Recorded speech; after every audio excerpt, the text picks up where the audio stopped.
In this video, I am discussing about the exercise of chapter number 1.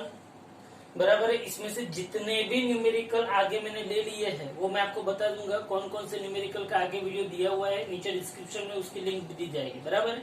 यहाँ पे देखो exercise का first number का जो क्वेश्चन है, what is the force between two small charge sphere having charges of 2 × 10⁻⁷ coulomb and 3 × 10⁻⁷ coulomb. मतलब ये एकदम मामूली सा सम है। 2 × 10⁻⁷ कूलम चार्ज है और Q2 कितना है, 3 × 10⁻⁷ कूलम चार्ज है और दोनों के बीच का डिस्टेंस कितना दिया हुआ है, 30 सेंटीमीटर। चलो दोनों के बीच का डिस्टेंस 30 सेंटीमीटर दिया हुआ है तो आपको इलेक्ट्रिक फोर्स आपको पता होना चाहिए। बोलो इलेक्ट्रिक फोर्स क्या होगा, F = KQ1Q2/r²। तो आपके पास F = 9 × 10⁹। चलो Q1 Q2 मतलब इन दोनों का मल्टीप्लीकेशन 3 × 2 6 और यहाँ पे 10⁻⁻⁻⁻⁻14 डिवाइडेड बाय 30 सेंटीमीटर। 30 को मैं लिखूंगा 30 × 10⁻² का स्क्वायर। तो इसके ऊपर से आपको अच्छा बोलो यहाँ पे रिपल्सिव फोर्स होगा कि एट्रैक्टिव फोर्स होगा, तो सीधी सी बात है यहाँ पे कौन सा फोर्स होगा, रिपल्सिव फोर्स होगा। बराबर है। तो यहाँ पे F = 9 × 6 × 10⁻²। 9 में से 14 गया तो -5 और ये 30 का स्क्वायर मतलब 900 × 10⁻⁴ जो आएगा वो आपका आंसर। तो ये है अपना चैप्टर नंबर 1 का एक्सरसाइज नंबर 1। ओके, तो यहाँ पे चैप्टर नंबर 1 का एक्सरसाइज नंबर 1 हो गया। बराबर है। Second question, the electrostatic force on a small sphere of charge 0.4 microcoulomb. चलो दूसरा आपको क्वेश्चन पूछा है कि इलेक्ट्रो 0.4 माइक्रोकूलम चार्ज है मतलब 0.4 × 10⁻⁶ coulomb due to another small sphere of charge -0.8 microcoulomb. मतलब ये Q1 है तो ये Q2 क्या है, -0.8 × 10⁻⁶ कूलम।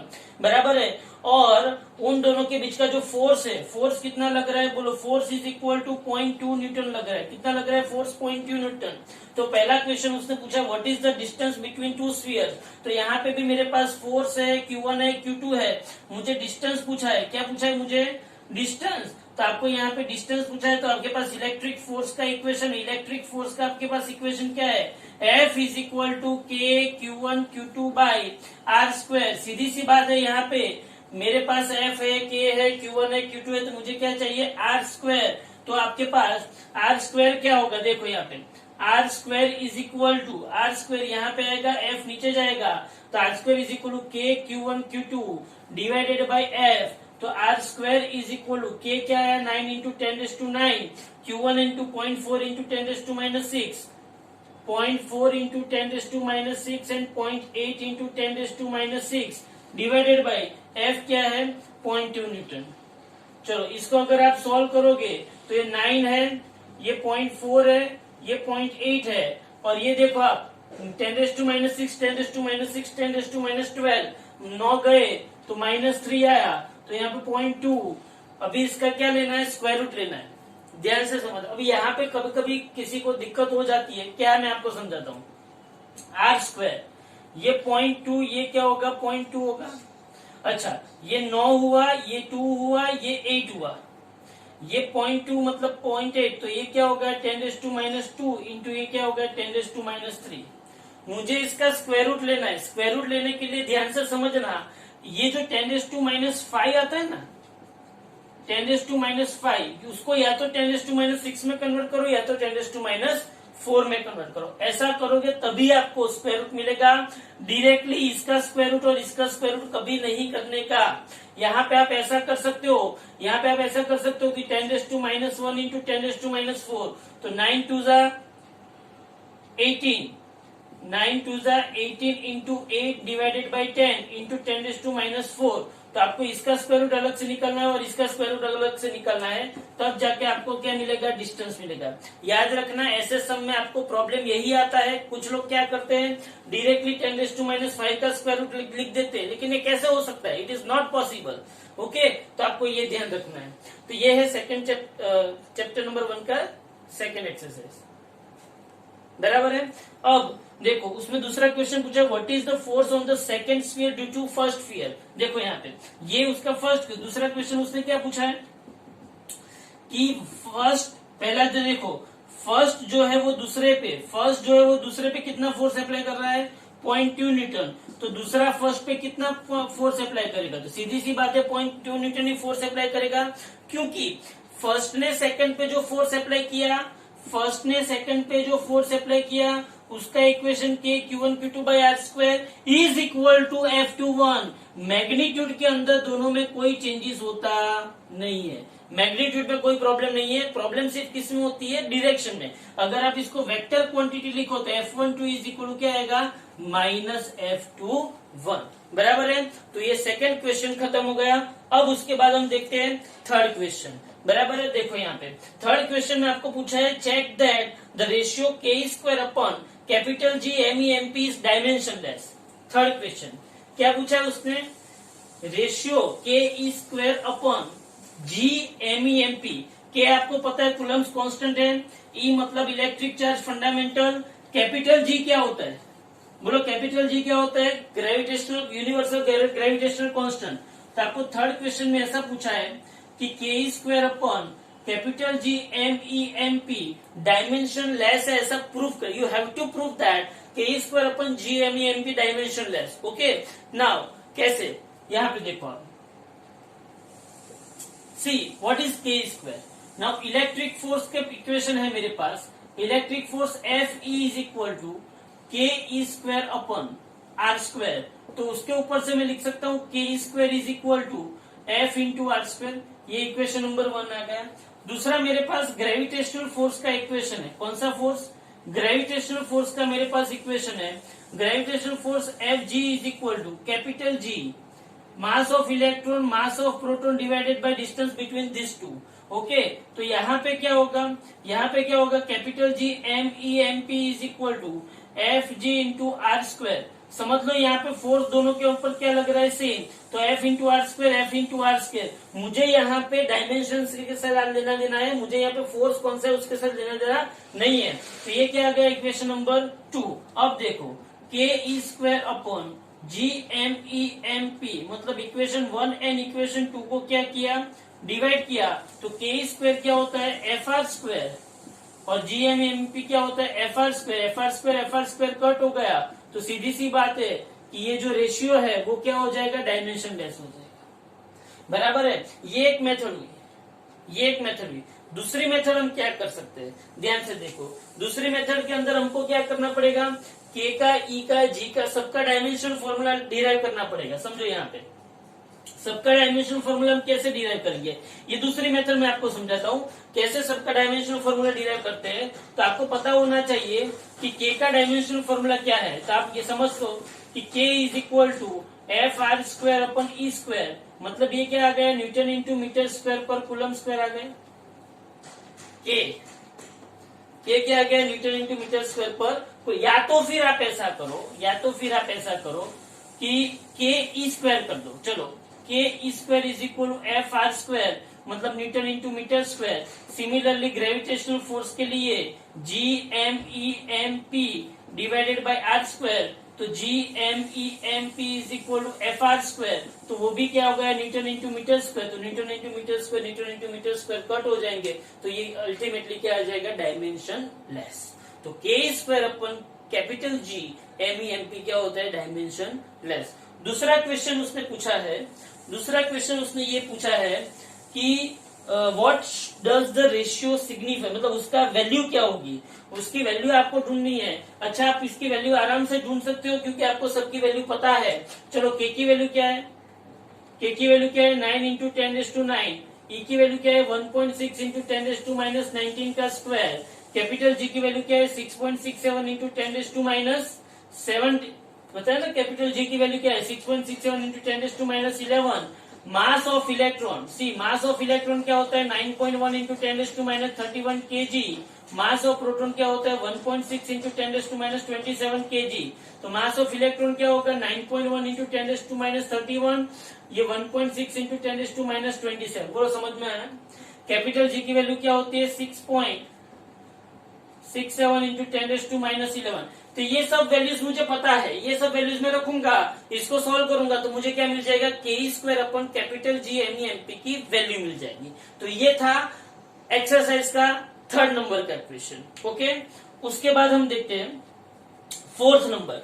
फोर्थ नंबर में थियोरेटिकल क्वेश्चन है, explain the meaning of the statement electric charge of the body is quantize. मैंने आप लोगों को जब थियरी में समझाया था, सी मैं थियोरेटिकल क्वेश्चन अभी डिस्कस नहीं कर रहा हूं, मैं लिख नहीं रहा हूं, अभी मैं सिर्फ मतलब न्यूमेरिकल टाइप जो क्वेश्चन है वही मैं सॉल्व कर रहा हूं।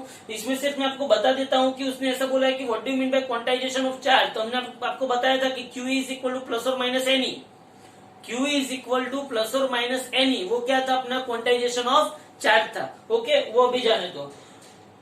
फिफ्थ भी थियोरेटिकल क्वेश्चन है, मैंने 6, 8 एंड 9 ये तीन क्वेश्चन अगले एक वीडियो के अंदर बताए हुए हैं, उसकी लिंक मैं नीचे आपको बता दूंगा, बराबर, डिस्क्रिप्शन में लिखी हुई है।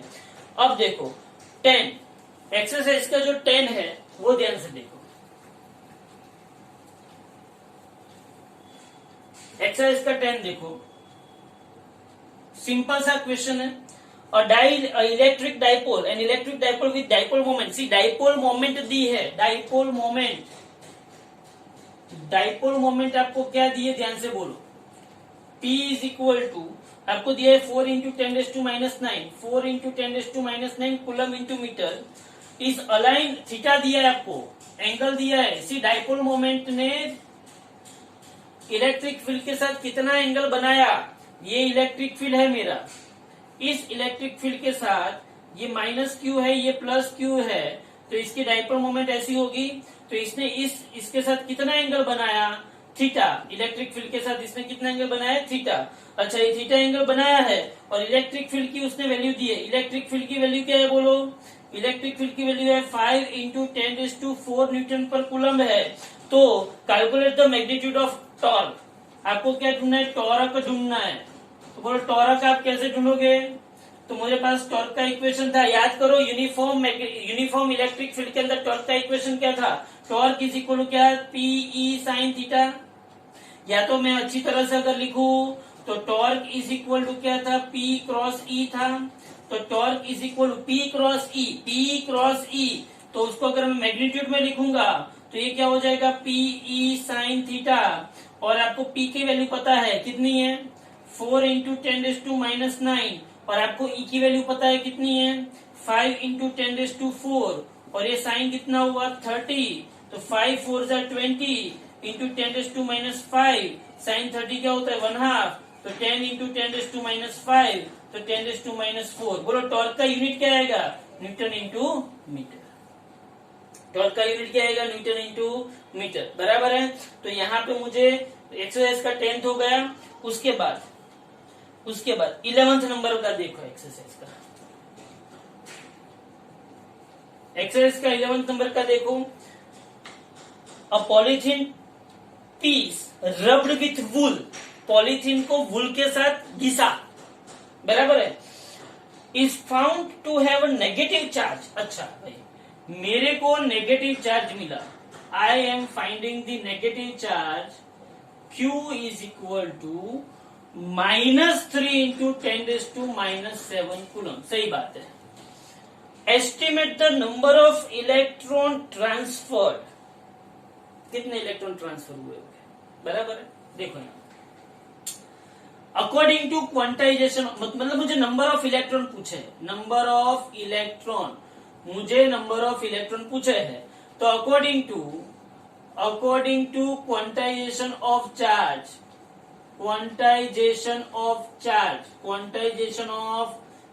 According to quantization of charge, Q is equal to मुझे यहाँ पे Q इज इक्वल टू क्या पता है, NE। मुझे यहाँ पे Q इज इक्वल टू क्या पता है, NE। अब उसने क्या बोला कि नेगेटिव चार्ज है। देखो यहाँ पे कौन सा चार्ज है, नेगेटिव चार्ज। अब देखना यहाँ पे, ये Q की जगह पे मैं क्या लिखूं, -3 into 10⁻⁷ is equal to N। Electron के लिए क्या आएगा, -1.6 इंटू 10⁻⁹ कूलम इलेक्ट्रॉन का चार्ज है। तो मैं इसको अगर यहाँ पे सॉल्व करूं तो ये N is equal to 3 into 10⁻⁷, minus ने माइनस को मार, तो यहाँ पे नीचे आएगा 1.6 इंटू 10⁻⁹।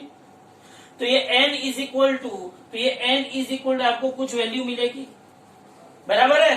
एन इज इक्वल आपको कुछ वैल्यू मिलेगी कि नहीं मिलेगी? तो ये आपको क्या मिला, कितने इलेक्ट्रॉन ट्रांसफर हुए, ये फर्स्ट क्वेश्चन का आंसर। दूसरा उसमें समझ में आया है Q is equal to N, बराबर है, एन पूछा है, बात खत्म, कुछ भी लेना नहीं है इसमें। दूसरा क्वेश्चन क्या है, is there a transfer of mass from wool to polythene?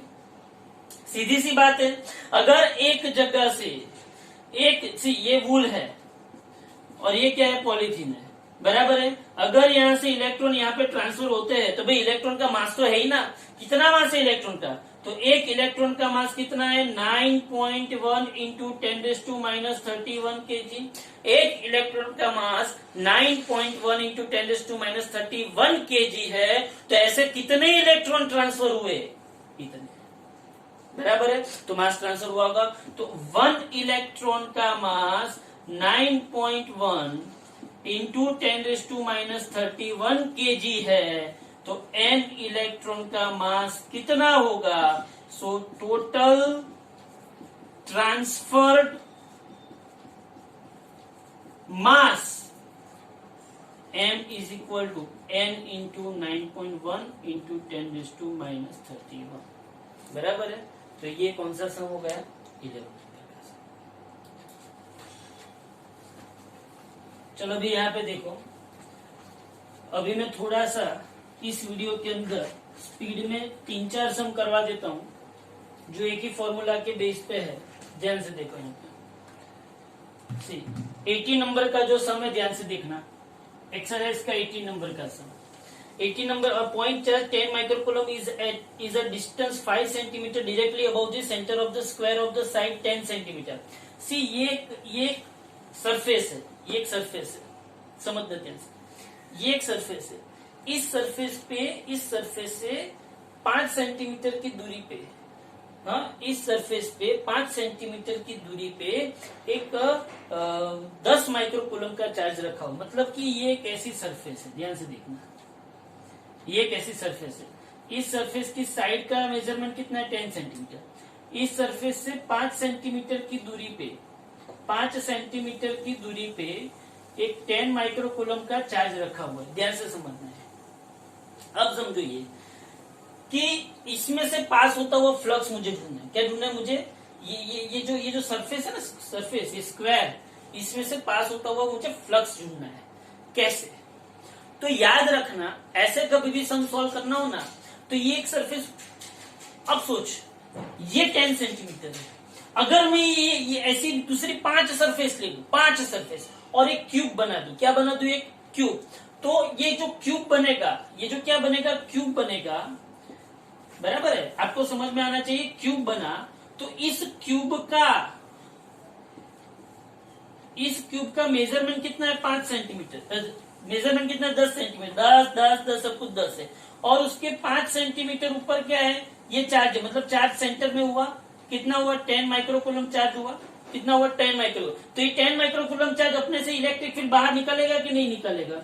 अच्छा भाई, बहुत बढ़िया, ये इलेक्ट्रिक फील्ड बाहर निकलेगा, बराबर, ये इलेक्ट्रिक फील्ड बाहर निकलेगा, बराबर है। तो ये जो इलेक्ट्रिक फील्ड है जो बाहर निकली, वो ये 6 सरफेस में से मुझे नहीं चाहिए, मुझे किसमें से चाहिए, ये इलेक्ट्रिक फील्ड लाइंस 6 सरफेस में से बाहर निकली, लेकिन मुझे कौन सी इलेक्ट्रिक फील्ड लाइन चाहिए, मुझे number of electric field lines passing through 1 surface चाहिए। क्या चाहिए, पासिंग थ्रू 1 सरफेस।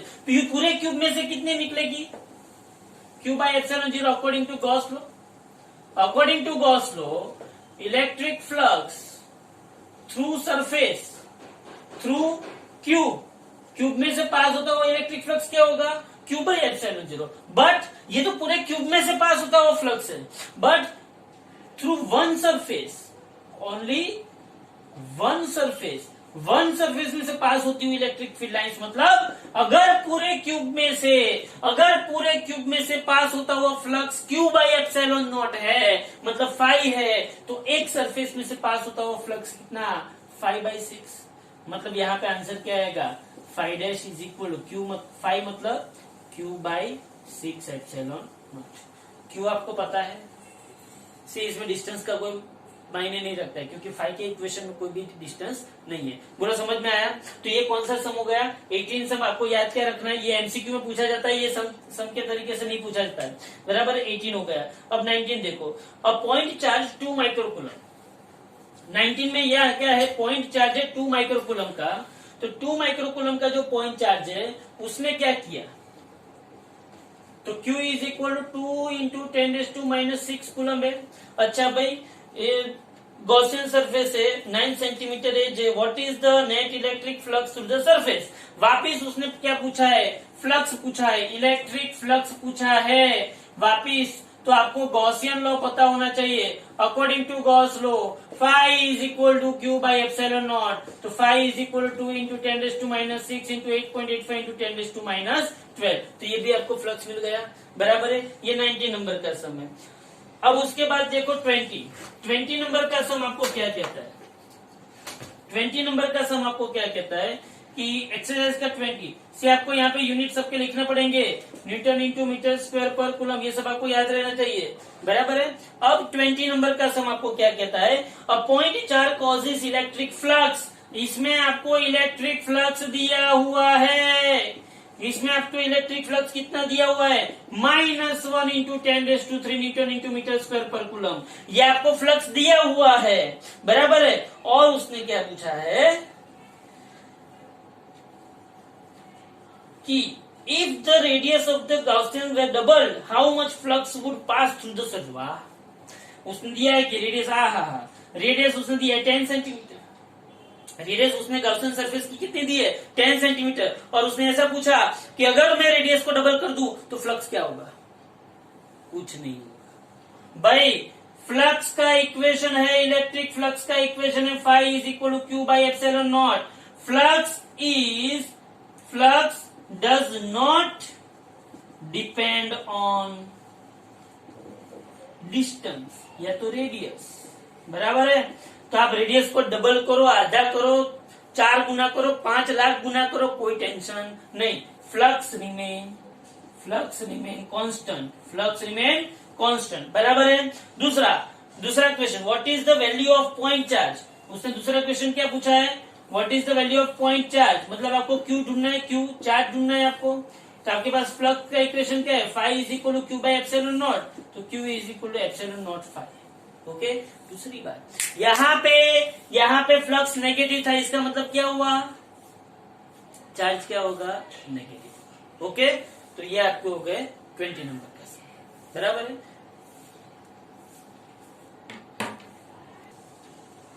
आगे के जितने भी सम है वो भी नेक्स्ट वीडियो में आ रहे हैं। बराबर है। मैं 25 मिनट्स के जो सेशन है उसके अंदर मैं पूरी की पूरी एक्सरसाइज कवर करूंगा। बराबर है। So please see it.